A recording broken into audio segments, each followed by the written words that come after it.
Hi, ಎಲ್ಲರಿಗೂ ನಮಸ್ಕಾರ. ನಾನು ಹೊಸ ಕುಕಿಂಗ್ ಚಾನಲ್ನ ಶುರು ಮಾಡ್ತಾ ಇದ್ದೀನಿ. ಇವತ್ತು ನಾನು ಸಿಂಪಲ್ಲಾಗಿ ಎಗ್ಲೆಸ್ ಸ್ಪಾಂಜ್ ಕೇಕ್ ಮಾಡೋದನ್ನು ಹೇಳ್ಕೊಡ್ತಾ ಇದ್ದೀನಿ. ಫಸ್ಟ್ ನಾನು ಒಂದು ಬೇಕಿಂಗ್ ಪ್ಯಾನ್ನ ತೊಗೊಂಡಿದ್ದೀನಿ. ಅದಕ್ಕೆ ಕುಕ್ಕಿಂಗ್ ಆಯಿಲ್ ಹಾಕ್ಬಿಟ್ಟು ಗ್ರೀಸ್ ಮಾಡಬೇಕು. ನೆಕ್ಸ್ಟ್ ನಾವು ಬೇಕಿಂಗ್ ಪೇಪರ್ನ ತೊಗೊಂಡು ಫೋಲ್ಡ್ ಮಾಡಿ ಪ್ಯಾನ್ ಸೆಂಟರಿಂದ ಮಾರ್ಕ್ ಮಾಡಿಕೊಂಡು ಕಟ್ ಮಾಡಬೇಕು. ಇನ್ನೊಂದು ಮೆಥಡಲ್ಲಿ ಕೂಡ ಕಟ್ ಮಾಡ್ಬೋದು. ಪೇಪರ್ನ ಟಿನ್ ಹಿಂದ್ಗಡೆ ಟರ್ನ್ ಮಾಡಿಕೊಂಡು ಒಂದು ಇಂಪ್ರೆಷನ್ ಕ್ರಿಯೇಟ್ ಮಾಡಿ ಅದನ್ನು ರೌಂಡಾಗಿ ಕಟ್ ಮಾಡ್ಬೋದು. ನೋಡಿ, ಪರ್ಫೆಕ್ಟಾಗಿ ಬಂದಿದೆ. ನೆಕ್ಸ್ಟ್ ಒಂದು ಪ್ಯಾನ್ಗೆ 2/3 ಕಪ್ ಕುಕ್ಕಿಂಗ್ ಆಯಿಲ್ ಹಾಕಿದ್ದೀನಿ. ನೆಕ್ಸ್ಟ್ 2/3 ಕಪ್ ಮೊಸರು ಕೂಡ ಹಾಕಿ ಚೆನ್ನಾಗಿ ವಿಸ್ಕ್ ಮಾಡಬೇಕು. ಆಯಿಲ್ ಮತ್ತು ಮೊಸರು ಎರಡು ಚೆನ್ನಾಗಿ ಮಿಕ್ಸ್ ಆಗಬೇಕು. ನೆಕ್ಸ್ಟ್ ನಾವು ಪೌಡರ್ ಶುಗರ್ನ ಸ್ವಲ್ಪನೇ ಹಾಕಿ ಚೆನ್ನಾಗಿ ಮಿಕ್ಸ್ ಮಾಡ್ಕೋಬೇಕು. ನಾನು ಪೌಡರ್ ಶುಗರ್ನ 1 ಕಪ್ ಮತ್ತು 2 ಟೇಬಲ್ ಸ್ಪೂನ್ ಅಷ್ಟು ಸಕ್ಕರೆ ಪುಡಿನ ಯೂಸ್ ಮಾಡಿದ್ದೀನಿ. ಈಗ ಈ ವೆಟ್ ಇಂಗ್ರೀಡಿಯೆಂಟ್ಸ್ನ ಒಂದು ಕಡೆ ಇಟ್ಕೊಂಡು ಡ್ರೈ ಇಂಗ್ರೀಡಿಯೆಂಟ್ಸ್ನ ಮಿಕ್ಸ್ ಮಾಡ್ಕೊಳ್ಳೋಣ. ಈಗ ಇನ್ನೊಂದು ಪಾತ್ರೆಯಲ್ಲಿ ಜರಡಿ ಇಟ್ಕೊಂಡು ಅದಕ್ಕೆ 2 ಕಪ್ ಮೈದಾ, 2 tea spoon baking powder, 1 tea spoon baking soda,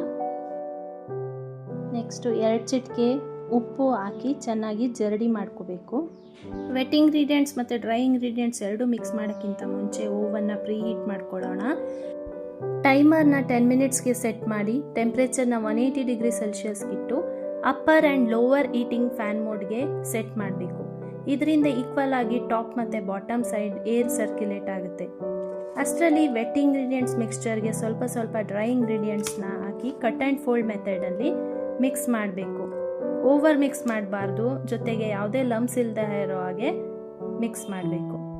mixture ಸ್ವಲ್ಪ ತಿಕ್ಕಾಗಿರೋದ್ರಿಂದ ಒಂದು 1/4 ಕಪ್ ಹಾಲನ್ನು ಹಾಕಬೇಕು. ಈಗ ಕನ್ಸಿಸ್ಟೆನ್ಸಿನ ಚೆಕ್ ಮಾಡೋಣ. ಫ್ಲೋಯಿ ಕನ್ಸಿಸ್ಟೆನ್ಸಿ ಇದೆ. ಈಗ ನೆಕ್ಸ್ಟ್ ನಾವು 2 ಟೀ ಸ್ಪೂನ್ ವೆನಿಲಾ ಎಸೆನ್ಸ್ ಹಾಕಿ ಮಿಕ್ಸ್ ಮಾಡಬೇಕು. ಈಗ ಬೇಕಿಂಗ್ ಪ್ಯಾನ್ಗೆ ನಾವು ಈ ಕೇಕ್ ಮಿಕ್ಸ್ಚರ್ ಇರುತ್ತಲ್ಲ ಬ್ಯಾಟರ್ನ ಹಾಕಬೇಕು. ಬೇಕಿಂಗ್ ಪ್ಯಾನ್ನ 2-3 ಸಲ ಟ್ಯಾಪ್ ಮಾಡಬೇಕು. ಇದರಿಂದ ನಮಗೆ ಏರ್ ಬಬಲ್ಸ್ ರಿಮೂವ್ ಆಗುತ್ತೆ. ಈಗ ಬೇಕಿಂಗ್ ಪ್ಯಾನ್ನ ಓವನಲ್ಲಿ ಇಡಬೇಕು. ಟೆಂಪ್ರೇಚರ್ನ ನಾನು ಸೇಮ್ 180 ಡಿಗ್ರಿ ಸೆಲ್ಸಿಯಸಲ್ಲೇ ಇಟ್ಟು ಟೈಮ್ ಮಾತ್ರ ಒಂದು 20 to 25 ಮಿನಿಟ್ಸ್ಗೆ ಸೆಟ್ ಮಾಡಬೇಕು. ಈಗ ಬೇಕಾಗಿದೆಯೋ ಇಲ್ವೋ ಅಂತ ಹೇಗೆ ಚೆಕ್ ಮಾಡಬೇಕು ಅಂದರೆ ಒಂದು ಟೂತ್ ಪಿಕ್ನ ತಗೊಂಡು ಅದಕ್ಕೆ ಪಿಕ್ ಮಾಡಬೇಕು. ಅದರಲ್ಲಿ ಯಾವುದೇ ರೀತಿಯ ಅಂಟ್ಕೋಬಾರ್ದು, ಆಗ ನಿಮಗೆ ಪರ್ಫೆಕ್ಟಾಗಿ ಬೇಕಾಗಿದೆ ಅಂತ ನೋಡಿ. ಈ ರೀತಿ ನಾನು ಮಾಡ್ತಿರೋ